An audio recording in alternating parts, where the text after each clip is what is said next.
lugar que é bom pra mim, é onde eu quiser estar. A estrela ainda brilha, ela é quem vai me guiar. Ser guerreira é minha sina, batalhando pra vencer. Tenho voz pra ser ouvida, tenho sonhos pra viver. Não vão mais conseguir me anular, me calar. Ninguém vai me impedir de cantar e lutar. Seja em casa, no campo, na rua ou na praça, chega de mordaça, agora eu vou falar. Porque eu sou mulher pra fazer acontecer. Eu sou uma delas, são elas por elas, ocupando os espaços de poder. Porque eu sou mulher pra fazer acontecer. Eu sou uma delas, são elas por elas, ocupando os espaços de poder.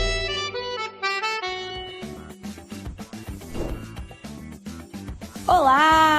Hoje é quinta-feira e na TV Elas por Elas Formação acompanha a apresentação da aula Mulheres na Linha de Frente na Saúde Mental, com Fernanda Louçans Magano, psicóloga e presidente do CNS, Conselho Nacional de Saúde.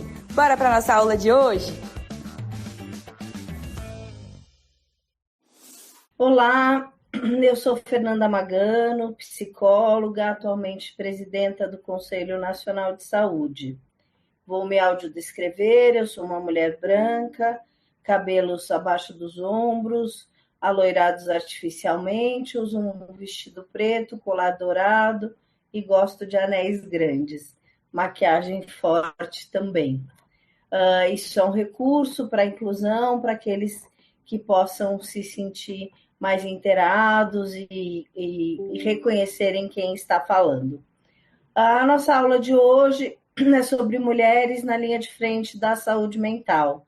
E é um tema bem oportuno, à medida em que a gente tem já da leitura de datas mais antigas, de que quase 80% da força de trabalho do SUS é feminina, nas mais diversas funções e atividades na atuação na saúde. E na saúde mental não é diferente. Cerca aí em torno de 70%, 80% são mulheres. E que são desde os trabalhadores de base até os profissionais especificamente da saúde, então psicólogas, assistentes sociais, terapeutas ocupacionais, médicas, isso inseridas tanto na RAPS, na Rede de Atenção Psicossocial, como também nessa estruturação da RAPS, nos CAPs, que são os Centros de Atenção Psicossocial, nos SECOS, que são os Centros de Convivência, mas também consultório de rua. E uma parcela que atua na saúde mental, mas na atenção primária, estão nas unidades básicas de saúde. É importante destacar que, tradicionalmente, até o Departamento de Saúde Mental do Ministério, a DESMAD, né, que é Departamento de Saúde Mental, Álcool e Outras Drogas, ele está localizado na SAES, na Secretaria de Atenção Especializada em Saúde.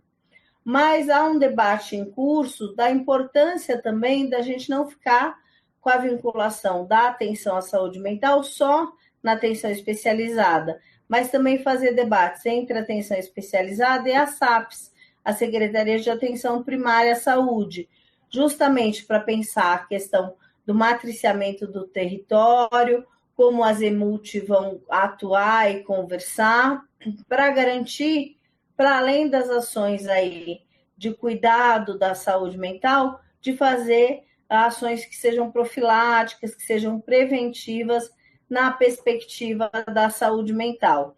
E nessa construção aí, com a vinda do ministro Padilha e a secretária Ana Luísa na atenção primária, está colocado o debate em pauta e de uma maneira bastante interessante, porque ele vem acompanhado de um censo que já tinha sido iniciado na gestão da ministra Anísia, que é o Censo Nacional das UBSs, das Unidades Básicas de Saúde. É importante destacar também que a gente tem a SEGETS, né, a Secretaria de Gestão, Trabalho, Educação e Saúde, que tem também em curso um redimensionamento da força de trabalho do SUS. E esse debate do redimensionamento está acontecendo por etapas, iniciou inicialmente, né, por duas regiões, o Distrito Federal, né, e também o estado do Mato Grosso do Sul. Bom, falar da estruturação da saúde mental é importante e tivemos, no final de 2023, a 5ª Conferência Nacional de Saúde Mental e no final de 2024, a 4ª Conferência Nacional de Gestão do Trabalho e Educação e Saúde. E ambos os debates pegaram a questão de necessariamente avançarmos na valorização da força de trabalho do SUS. Na Conferência de Saúde Mental, parte do debate foi a construção aí de uma rede mais consolidada, ampliando o número de trabalhadoras e trabalhadores e fazendo ações, isso pela militância da saúde, para o enfrentamento do estado de coisas que temos hoje, infelizmente, nas gestões petistas do governo federal, que é a saúde conseguiu se desvencilhar das comunidades terapêuticas, que são o pior das prisões e o pior dos manicômios, mas, infelizmente, a assistência social abraçou isso e tem dado continuidade a esse escoadouro de recursos públicos para um organismo que não é nem da saúde nem da assistência e que não faz um trabalho consolidado, um trabalho de fato que vise as perspectivas da saúde mental como as trabalhadoras do SUS defendem, que é o cuidado em liberdade, né? Então, essa rede de atenção psicossocial e toda a unificação de esforços e tarefas no sentido de abraçar tanto os usuários no cuidado em liberdade, mas também envolver os familiares para essa atenção na saúde mental. E na Conferência de Gestão, Trabalho, Educação e Saúde, se pautou muito fortemente a retomada das mesas estaduais e municipais de negociação, justamente para ouvir mais de perto esses trabalhadores que estão na rede de saúde mental e tentar suprir a estrutura do nosso sistema único para garantir a aplicação do cuidado em saúde mental dentro daqueles princípios que defendemos, né? De equidade, de garantia de acesso, de continuidade da atenção e do tratamento. Mas precisamos também dizer, né, de que o cuidador, a cuidadora de saúde mental também requer cuidados, né? Então, na pauta da Conferência de Gestão, muito se trouxe sobre o debate sobre a saúde da trabalhadora do Sistema Único de Saúde, né? Então, cuidar de quem cuida, como também agora a gente tem em curso a etapa nacional, vai ser de 18 a 21 de agosto, da 5ª Conferência Nacional de Saúde do Trabalhador e Trabalhadora. É importante destacar que essa é mais ampla, pensa todos os trabalhadores e trabalhadoras e não só as trabalhadoras e trabalhadores da saúde, e que tem como eixo central e tema central da conferência a questão da saúde da trabalhadora e do trabalhador como um direito humano, né? Uma outra referência que precisamos trazer é o quanto no enfrentamento da pandemia, né, tivemos baixas e pessoas que acabaram sucumbindo e perdendo suas vidas no exercício do trabalho, né? Então, que é necessário também que se avance no debate de um projeto de lei que foi lei aprovada, mas que está de difícil implementação, que é o investimento no cuidado às famílias que perderam trabalhadoras e trabalhadores da saúde. Uma outra questão que é importante demarcar é que, ainda hoje, com a força de trabalho do Sistema Único de Saúde estando cada vez mais feminina, a gente ainda tem que vencer muitos preconceitos que dizem respeito às ocupações nos cargos de chefia. Então, apesar de a entrada ser igual por concurso público, a ascensão na carreira tantas vezes reproduz conceitos que são das empresas diferentes do serviço público, mas que reproduzem essa relação de trabalho que muitas vezes é machista, que é não valorizadora do trabalho feminino. Então, podemos aqui trazer para ir acrescentando elementos à nossa conversa aqui, toda a necessidade de as trabalhadoras do SUS também conhecerem e ajudarem na luta pela implementação da Convenção 190 da OIT, da Organização Internacional do Trabalho, que incluso a deputada federal Juliana Cardoso, nossa deputada petista por São Paulo, tem feito gestões no sentido de avançar na regulamentação dessa convenção no nosso país, porque ela trata das questões das relações de trabalho e das situações aí limite de assédio, de violência, mas dando um tônus, uma visibilidade maior na especificidade das relações de gênero. Então, pensar o universo feminino nessa perspectiva de garantia de direitos no mundo do trabalho. E também na linha de pensar o trabalhador da saúde mental e a trabalhadora nessa relação dos processos potenciais de adoecimento, uma questão que está em bastante debate é uma NR, uma norma regulamentadora.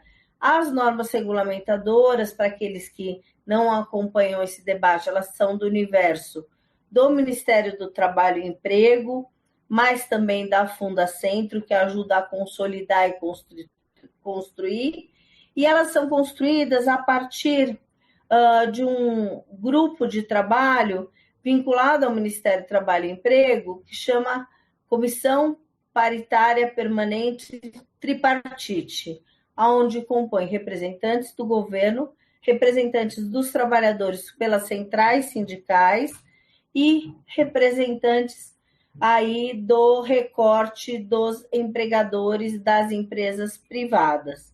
E no debate das normas regulamentadoras, desde aí dos anos 2021, começou um debate bastante intenso para a construção de uma norma regulamentadora sobre riscos psicossociais no ambiente de trabalho.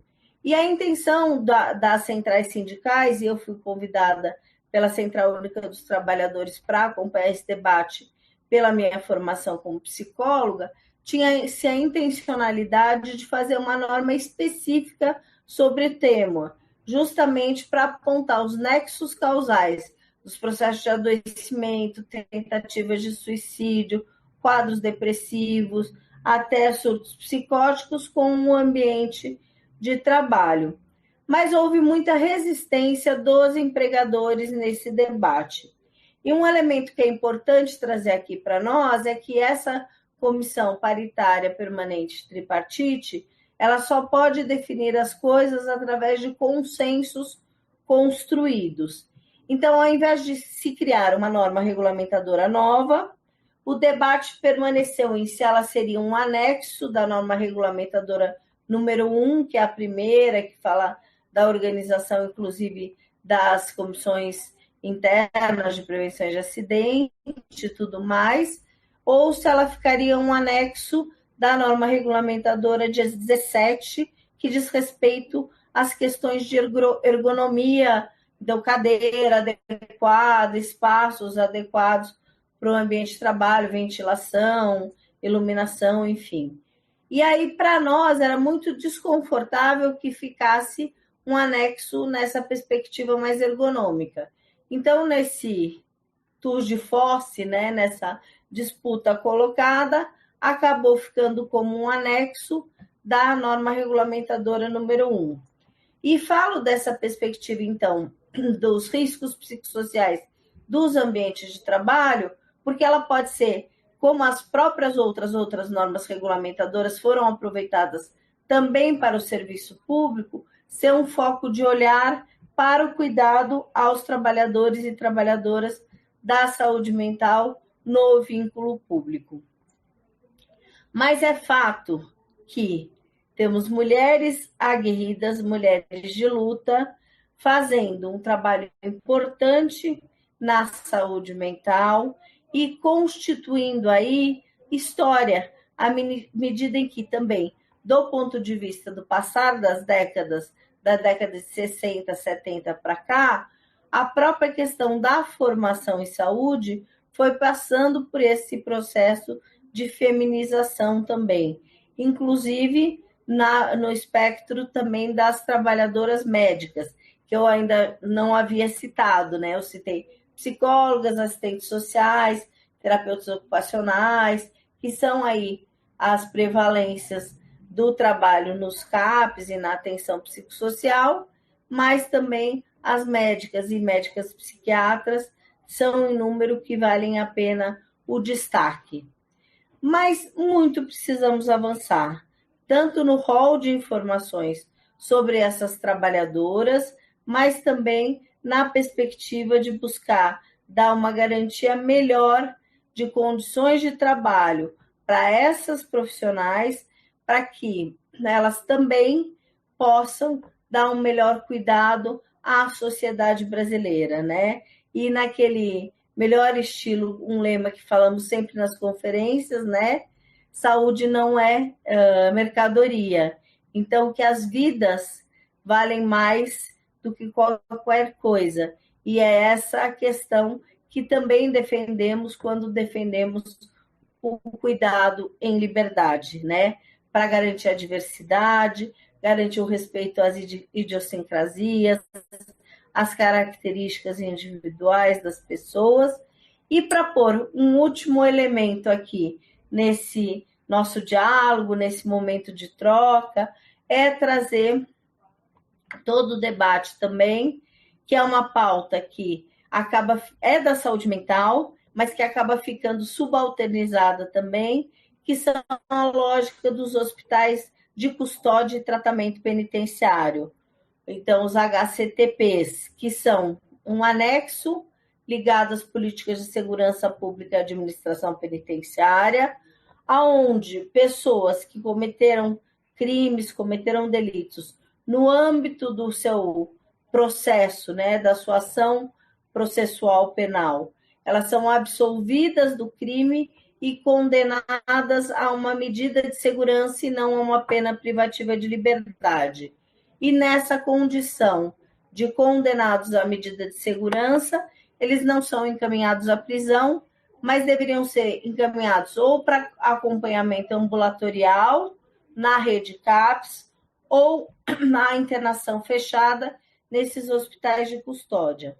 Bem, já há cerca de 2 anos e meio, por uma resolução do CNJ, do Conselho Nacional de Justiça, tem-se toda uma ação para desinstitucionalizar essas pessoas que não são condenadas em penas, mas em medida de segurança para o tratamento em liberdade. E aí, o Ministério da Saúde, em contraposição, junto com Segurança Pública e Justiça, tem orquestrado as ações nesse sentido e criaram uma modalidade que são as EAPs, que são as equipes de apoio nesse processo de desinstitucionalização, então a famosa Desinste.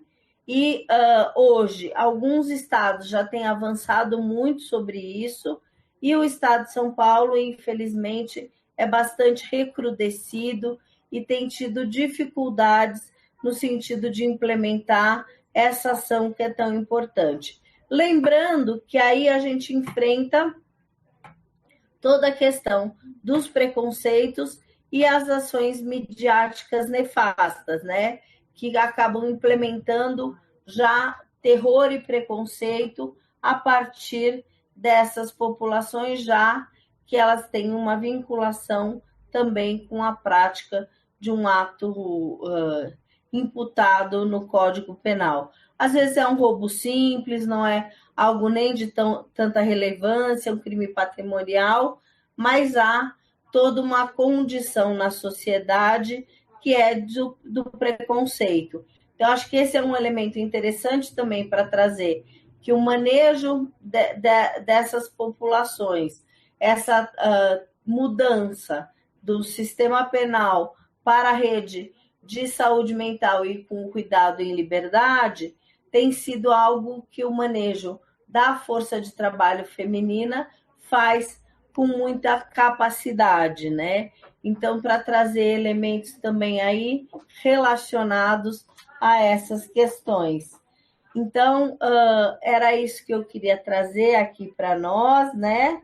A gente tem aí a continuidade aqui das ações do nosso plenário, do Conselho Nacional de Saúde.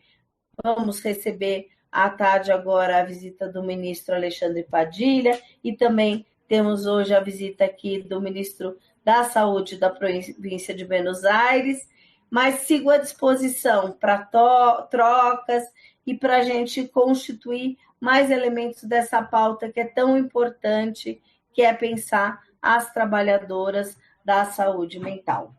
É isso, Jéssica. Obrigada. Na aula de hoje aprendemos sobre mulheres na linha de frente na saúde mental, com Fernanda Lou Sans Magan. Continue ligada na TV Elas por Elas.